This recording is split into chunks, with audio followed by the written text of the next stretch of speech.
విలక్షణ నటి, ప్రముఖ నృత్యకారిణి శోభన తమిళ, తెలుగు, కన్నడ, హిందీ, మలయాళ చిత్ర రంగాలకు సుపరిచితులు. సినీ పరిశ్రమలో చాలా సీనియర్ నటి. ఆమె వయసు దాదాపు 47 సంవత్సరాలు. అయితే ఆమె వివాహానికి దూరంగా ఉండటం గత కొద్ది కాలంగా మిస్టరీగా మారింది. తన పెళ్లి గురించి మీడియా తెలుసుకునేందుకు ప్రయత్నించగా ఆమె స్పందించడానికి నిరాకరించింది. సినిమా పరిశ్రమకు దూరంగా ఉంటున్న శోభన ప్రస్తుతం చెన్నైలో కలర్పణ పేరుతో డాన్సింగ్ స్కూల్ నిర్వహిస్తున్నారు. తాజాగా ఆమె పెళ్లి చేసుకోబోతుందనే వార్తలు మీడియాలో అలర్ట్ చేశాయి. శోభన చేసుకోబోయే వ్యక్తి గురించి మీడియా ఆరా తీస్తుంది. శోభన వివాహం చేసుకునేది సినీ పరిశ్రమకు సంబంధించిన వ్యక్తినా లేక ఇతర రంగాలకు సంబంధించిన వ్యక్తినా అనే ప్రశ్న ప్రస్తుతం చర్చనీయాంశమైంది.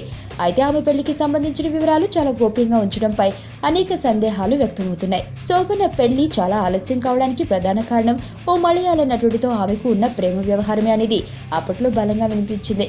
వారి ప్రేమ బంధం పెళ్లి పీటల వరకు వెళ్తుందని అందరూ భావించారు. అయితే వ్యక్తిగత విభేదాల కారణంగా అనూహ్యంగా వారిద్దరూ విడిపోయారట. దాంతో మనస్తాపానికి గురైన శోభన వివాహానికి దూరంగా ఉన్నారనేది ఓ రూమర్. ప్రేమ వ్యవహారం బెడిసి కొట్టిన తర్వాత ఓ అమ్మాయిని 2001లో దత్తత తీసుకున్నారు. తాను దత్తత తీసుకున్న అమ్మాయికి అనంత నారాయణి అనే పేరు పెట్టారు. ఆ బాలిక సంరక్షణ బాధ్యతలు ఎత్తుకొని తనలోని బాధను దూరంగా పెట్టుకున్నారు. నృత్య రంగానికి సేవలందిస్తూ కాలం గడుపుతున్నారు. ఇక శోభన పెళ్లి చేసుకోరని అందరూ అనుకుంటున్నట్లుగా మళ్లీ ఆమె పెళ్లి వార్తతో షాక్ ఇచ్చారు. సినీ పరిశ్రమలో శోభనకు మంచి బ్యాక్గ్రౌండ్ ఉంది. అలనాటి నటీమణులు లలిత, పద్మిని, రాగిణి ఈమెకు బంధువులు. నటుడు వినీత్ కూడా దగ్గర బంధువే. ప్రేమలో విఫలమైన శోభన ఎట్టకేలకు వివాహం చేసుకోవాలని నిర్ణయానికి వచ్చారట. కుటుంబ సభ్యులు, బంధుమిత్రులు ఆమెను పెళ్లికి ఒప్పించడంలో సఫలమయ్యారట. దాంతో చిత్ర పరిశ్రమకు సంబంధం లేని వ్యక్తిని వివాహం చేసుకునేందుకు అంగీకరించినట్టు తాజా వార్త వెలుగు చూసింది.